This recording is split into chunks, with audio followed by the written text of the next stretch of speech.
अंत के देव जो विनाशक भी हैं और सृजनकर्ता भी महादेव शिव की उनकी एक मुद्रा संसार के सबसे बड़े सत्य को दर्शाती है। शिव का तांडव। एक समय था जब पृथ्वी पर भयानक जड़ता स्टैग्नेशन का राज हो गया था। यह वह शांति नहीं थी जो सुकून दे, बल्कि एक भयानक ठहराव था। प्रकृति का चक्र रुक गया था। न शुभ हो रहा था न अशुभ। जीवन का कोई अर्थ नहीं बचा था। सब कुछ जैसे एक गहरी नींद में चला गया था।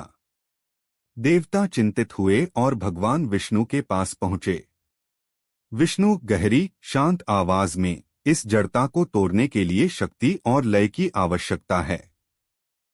केवल महाकाल का नृत्य, शिव का तांडव ही संसार को उसकी स्वाभाविक गति दे सकता है।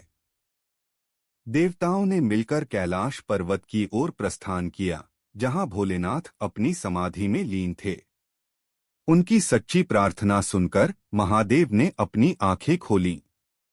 देवता करुण आवाज में, हे प्रभु, हमें फिर से गति चाहिए, हमें बदलाव चाहिए। हम आपसे तांडव का आवाहन करते हैं। शिव मुस्कुराए। उन्होंने अपनी जटाएं खोलीं और अपने डमरू को उठाया। और फिर शिव ने तांडव शुरू किया। उनका एक पैर स्थिरता पर टिका था और दूसरा पैर गति का प्रतीक बनकर उठा। यह विनाश नहीं था, यह संतुलन बनाने की प्रक्रिया थी। जैसे ही उनके चरणों की ताल शुरू हुई, सदियों की जड़ता टूट गई। रुकी हुई नदियां फिर से पूरे वेग से बहने लगीं। यह नृत्य विनाश का था, क्योंकि यह हर उस चीज को तोड़ रहा था जो पुरानी, बासी और अनुपयोगी हो गई थी। और यह नृत्य सृजन का था, क्योंकि इस विनाश के बाद एक नई, गतिशील दुनिया का उदय हो रहा था।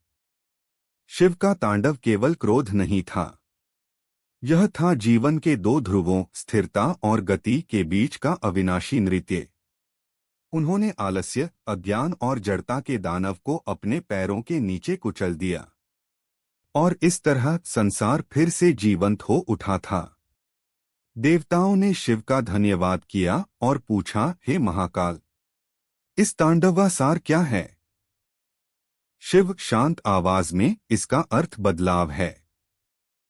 जब हर चीज स्थिर हो जाती है तो वह सड़ने लगती है। गति का रुक जाना मृत्यु है। जीवन में कभी कभी विनाश आवश्यक होता है, अपने पुराने, अनुपयोगी विचारों को तोड़ने के लिए, अपनी आलस्य की आदतों को खत्म करने के लिए। तुम्हें जीवन में हमेशा गतिमान रहना है, सीखते रहना है, बदलते रहना है। सुख और दुख, सफलता और असफलता दोनों ही तांडव के अंग हैं। इन्हें स्वीकार करो, क्योंकि ये दोनों ही तुम्हें आगे बढ़ने के लिए प्रेरित करते हैं। अगर तुम्हारे करियर में, तुम्हारे रिश्ते में या तुम्हारे मन